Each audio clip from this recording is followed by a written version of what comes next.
The NFL has it easy. They can rank their teams objectively through win-loss record. They don't have to think of some grand formula or weighted scale to measure teams against each other. Sure, there's some times where tiebreakers are important, and you have divisional winners that can make it a little bit more interesting than just whoever had the most wins. But in a league where the gap between the best and worst team is not all that wide, it's not that difficult to come up with an order and a fair way to say what teams get in and what teams are left out. I could say the same thing for the MLB, the same thing for the NBA, and the same thing for the NHL. What I couldn't say that for, though, is college football. College football has a tougher time ranking its teams and determining how good the resume or accomplishments of a team were in a given season, because the gap between the best and the worst team is incredibly large at this level. If I told you an NFL team started off 12-0, you'd say, wow, they must be the best team in the league, or one of them. If I tell you that a college football team starts 12-0, they're probably really good.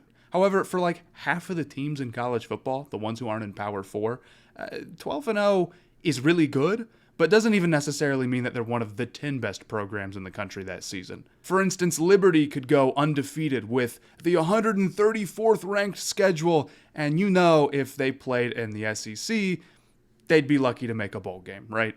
Obviously, that's an extreme example, but the same logic can be applied to comparing teams from Power 4 conferences to each other, or even within conferences if one team got a bad roll of the dice and had to play a bunch of the toughest teams, and another team got super lucky and had to play a bunch of the weakest teams in the conference. This is what makes ranking teams in college football difficult. It's what makes picking playoff teams in college football difficult, and it's why we have a college football playoff committee that determines who gets in the playoffs rather than an objective formula like pro sports does. It's a necessary evil in college football unless you want to bring back the BCS computer ranker, but I'd argue that having a formula that determines how much everything is weighed versus having a committee that's determined how much everything on a team's resume is weighed, really not that different.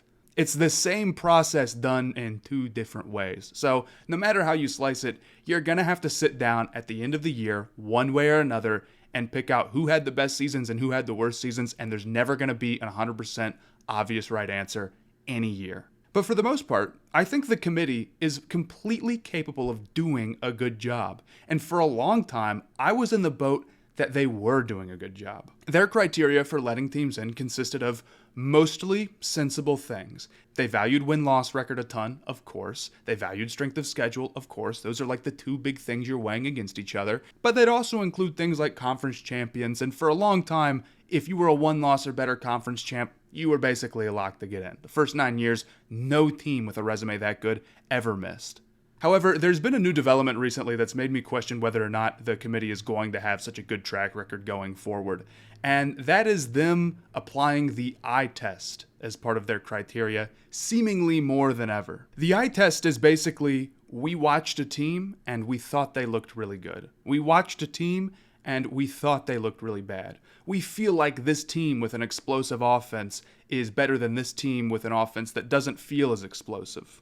This is arguably not only their most subjective criteria point, but it completely changes what exactly they're ranking. The NFL, the NBA, the MLB, the NHL, and college football for a long time were letting in the most deserving teams who had the best regular seasons based off of the actual results.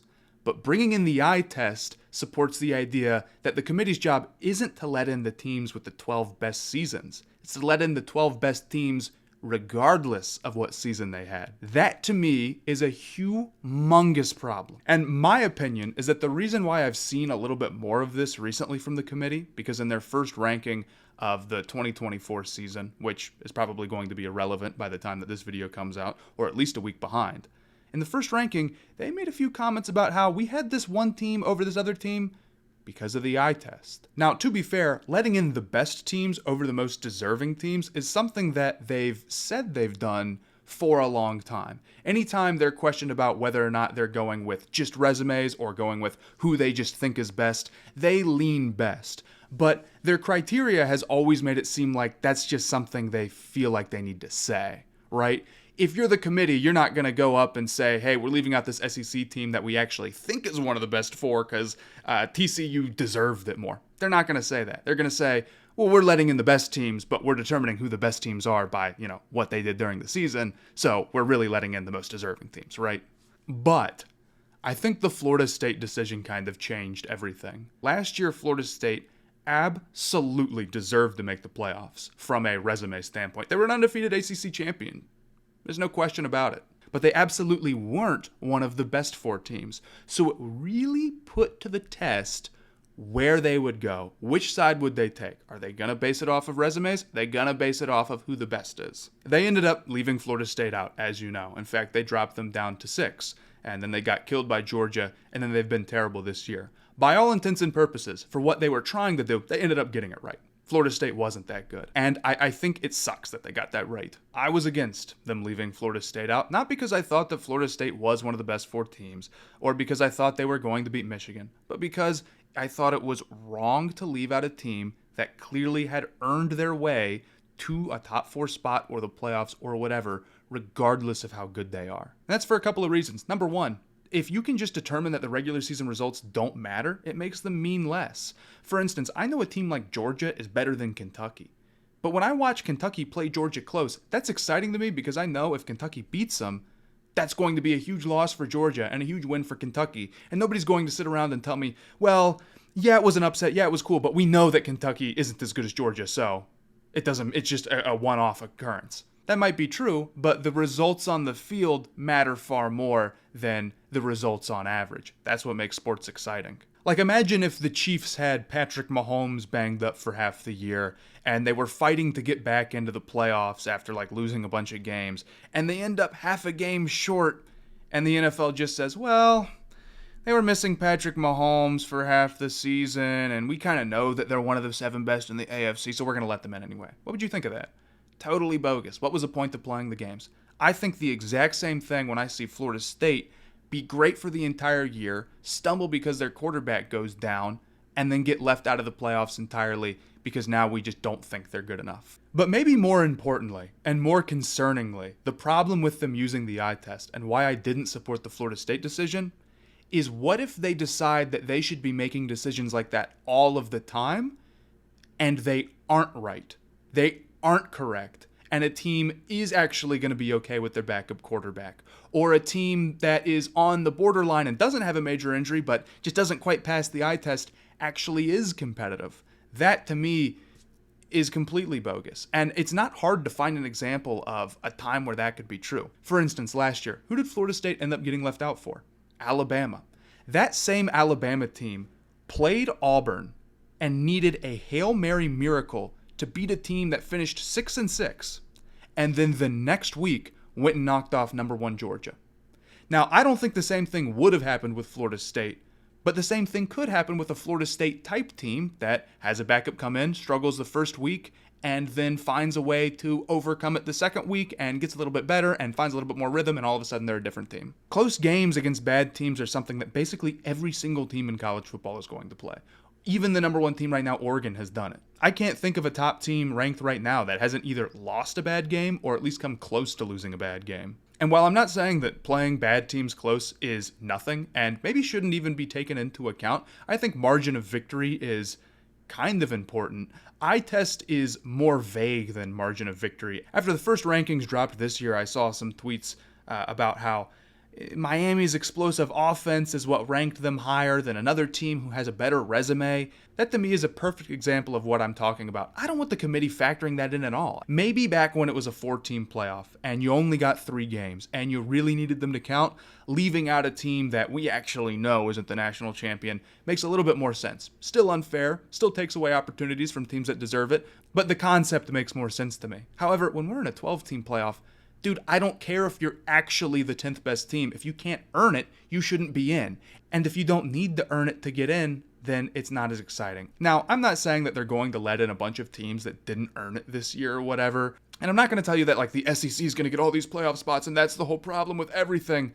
I'm not as much of an SEC hater as maybe some other people. But what I can see happening is the 10th best resume loses out to the 13th best resume because the 13th best resume belongs to a big brand and the 10th resume does not. And when that happens, At the minimum, I want people to know that the Florida State decision made it even easier for the College Football Playoff Committee to feel comfortable doing it.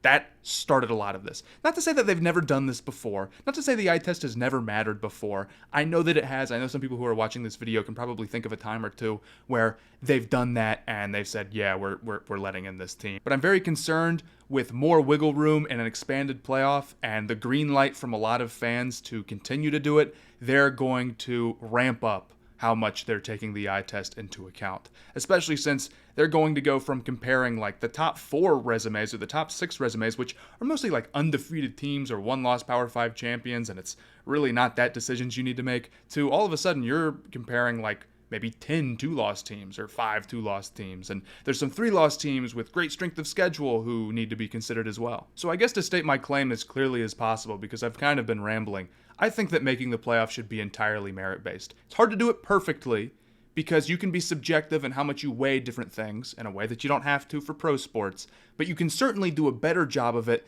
than taking into account the eye test, which is obviously going to be biased towards maybe more explosive offenses or, more importantly, big-time brands. To me, part of the advantage of a 12-team playoff is that you have so many spots that you can afford to let in a team that might be 15th best but happen to have the 10th best season of anybody, and not worry that their inclusion will sour the entire postseason for everybody, right? And even if you are somebody who wants to see the 12 best teams over the 12 best resumes, you could admit that eye test is an incredibly vague criteria, and the committee, who already isn't necessarily perfect on ranking resumes, is probably going to have an even harder time ranking something as subjective as that. I'll make one last point though, and this is sort of a fringe thing that maybe won't happen for a decade, but is something funny I thought of. I want you to imagine a scenario like last year. There's 4 conference champions in the Power 4 conferences, and they're all pretty good teams, right? But I want you to also imagine that a group of 5 team is having a really good season. Let's say like Cincinnati level or UCF level. Like they're legitimately ranked high enough where they might beat out one of the Power 4 conference champions for a bye. It's unlikely, but it could happen. Now I want you to imagine that one of those conference champions has their quarterback go down late in the season. They still end up winning the conference, but they're clearly a worse team, just like Florida State. Would the committee say, well, we have to take into account your injury. We're ranking teams off of who we think the best is, not who we think the best was or who had the best season. So your punishment for getting this injury is we're taking away your bye, and now you have to play in the first round. As far as how they ranked Florida State and how the current system works, that is not an impossible scenario, and it makes absolutely no sense at all for byes in the playoffs not to be merit-based. The only way that byes make sense in sports is if it's the most successful team getting rewarded for the postseason. They don't make sense if the concept is we're giving the best teams an even easier path. Now, of course, having them tied to the conference championships and there being 4 Power 4 teams means that largely they'll be merit-based. Largely, it's just win your Power 4 conference and you'll get one. But it's not a guarantee. And I think there could be some weirdness with that if they don't change it. And I'll be honest, I feel that way not only about the byes, which are the greatest example of how ridiculous it is to rank the best teams, but I think for the entirety of the playoffs, all of it should be merit-based. It doesn't make sense to give away playoff spots to teams who didn't earn them during the regular season, because the whole point of the regular season is earning them. I'm starting to repeat myself a little bit, so I'm going to end the video here, but I'll give you this. I'm not saying that it's an easy job being in the College Football Playoff Committee. I'm not saying that you'll ever make everybody happy. I know no matter what, there's always going to be people complaining about the rankings. But that doesn't mean that there isn't a right and wrong way to go about things. And right now, I think they're going about it the wrong way. We don't need the committee to tell us who the best teams are, because we have the playoffs for that. If you like the video, make sure to like, comment, subscribe, hit the bell, follow me everywhere else. If there's a social media account, I'm probably on it, and I'm probably just my last name or my last name, my first initial. And thank you guys for watching.